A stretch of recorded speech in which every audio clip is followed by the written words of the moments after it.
बात नेहरू जी से की और खत्म मनमोहन सिंह पे किया।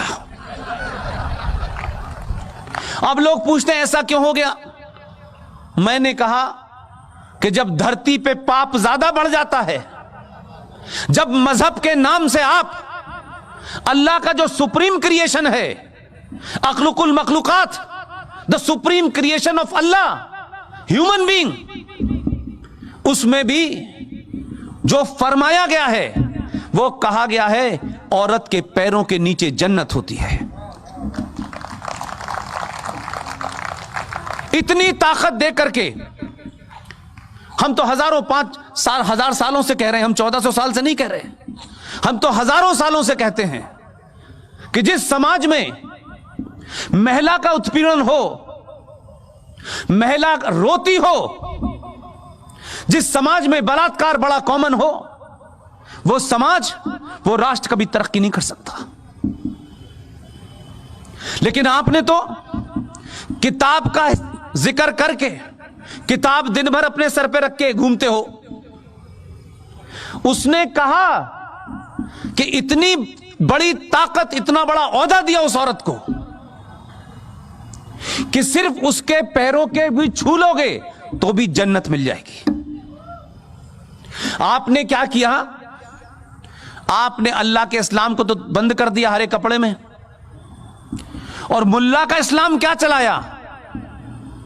आपने कहा चाय ठंडी हो गई, तलाक तलाक तलाक, खाना देर से दे रही है बेचारी, तलाक तलाक तलाक।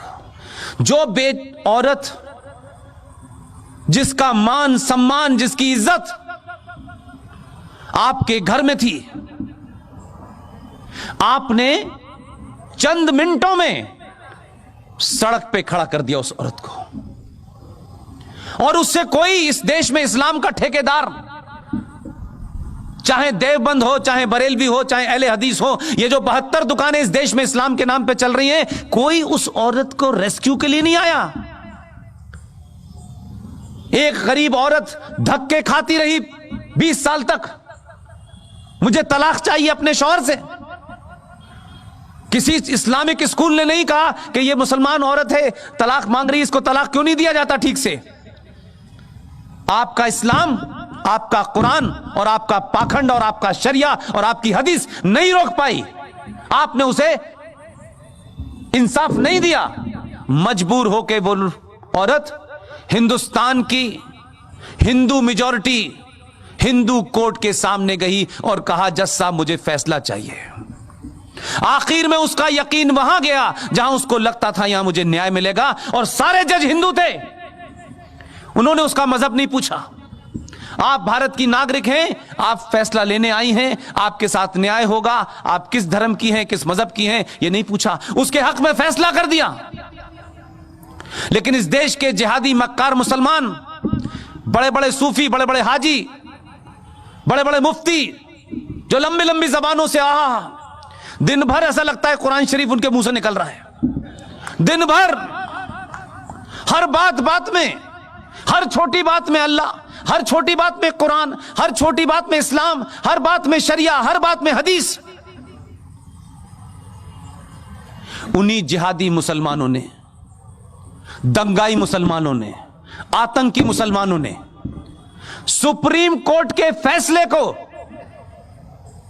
सिर्फ इसलिए कि उनको लगा कि हमारे मजहब में यह हिंदू कैसे दे सकता है दखल। तब वो कोर्ट नहीं थी, आदर्श कोर्ट नहीं थी, तब भारत के संविधान से बनी कोर्ट पे यकीन नहीं था। इसलिए ना बुराई लगी कि यह हिंदू कैसे हमारे मजहब की औरत को तलाक देने का फैसला दे सकता है।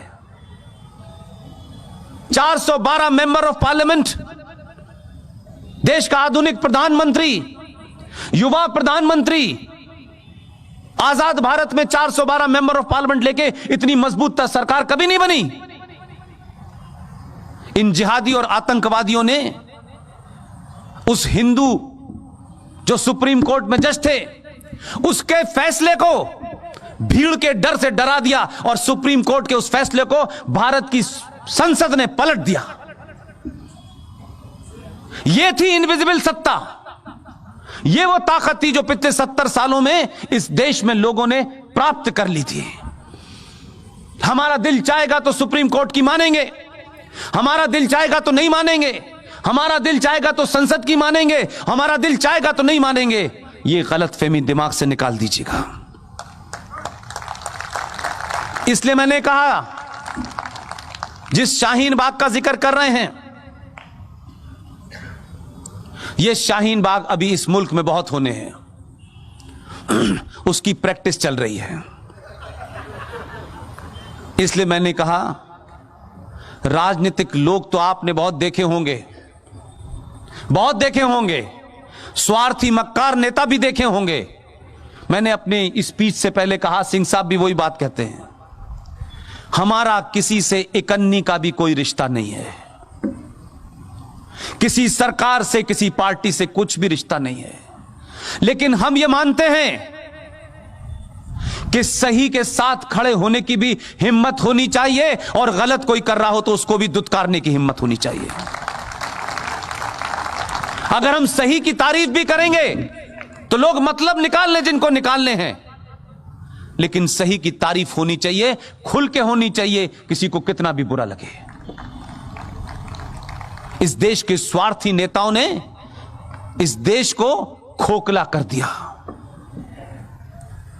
जो आता है, जैसे ही कुर्सी पे बैठता है, सबसे पहले वो इस बात की चिंता करता है कि मुसलमानों को किस तरीके से उनकी नाजायज मांगों को दिया जाए जिससे वो शांत रहें। इसलिए सच बात कहने की हिम्मत नहीं है। इसलिए मैं कहता हूं, मुसलमान तो पहले से ही मक्कार और मुनाफिक है। उसमें यह हिम्मत नहीं थी कि हमारे कुरान मजीद में, हमारे फलसफे में यह लिखा हुआ है कि हज करना है तो हज कब करना है, कैसे करना है। जब आप अपने घर की जिम्मेदारियां पूरी कर दें, उन तमाम जिम्मेदारियों के बाद आपके पास अपनी जायज कमाई हो, उस पैसे से हज जायज होगा। ये मुसलमान पूछते हैं कि इस मुल्क में हमारी ऐसी हालत क्यों हो रही है।